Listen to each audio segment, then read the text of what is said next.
So I think it's needless to say, but it should be reiterated that one of the ballsiest things Marvel did in Captain America Civil War was choosing to in fact put Spider-Man in there and have the character not be established at all. Recasting Andrew Garfield and completely starting over fresh with Sony was definitely risky, and the fact that it worked out and worked as well as it did, that people loved it, only serves to get everybody more excited for the web crawler's next solo outing, which is of course Spider-Man Homecoming, coming at us middle of 2017. Now, while there's still many questions left up in the air on who's playing who, how exactly is this movie going to connect to other pieces of the MCU, if it's going to build up anything towards Infinity War, we still don't know. But recently, sitting down with Variety, Kevin Feige, president of Marvel Studios, actually got to give us a nice quote kind of regarding the current status of Spider-Man.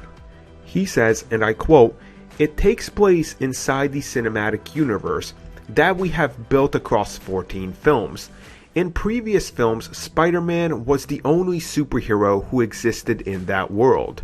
In the comic books, Spider-Man always exists in the world where the Avengers exist, and Iron Man exists, and the Hulk would run through the streets, and Captain America had been thawed out of ice.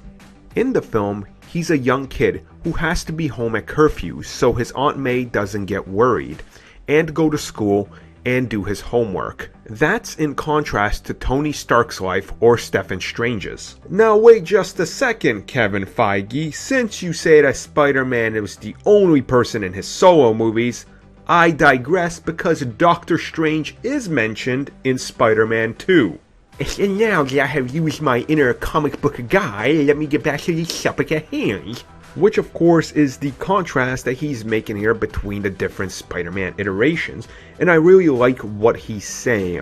Obviously, Spider-Man is meant to live in a world where other superheroes exist because that's who he looks up to, and that's what he tries to do. He's supposed to be the kid that's out of his elements when he gets invited to the Avengers headquarters, and I think they're finally going to capture that, and we kind of see that in Civil War when he's swinging around, and we're like, oh wow, this is a reality now, and he's kind of shocked the same way we are when he sees all these different people with superpowers. So honestly, I'm excited about what they have to say. It sounds like they're finally going to get us the perfect Spider-Man, which, good luck being up to par with Spider-Man 2.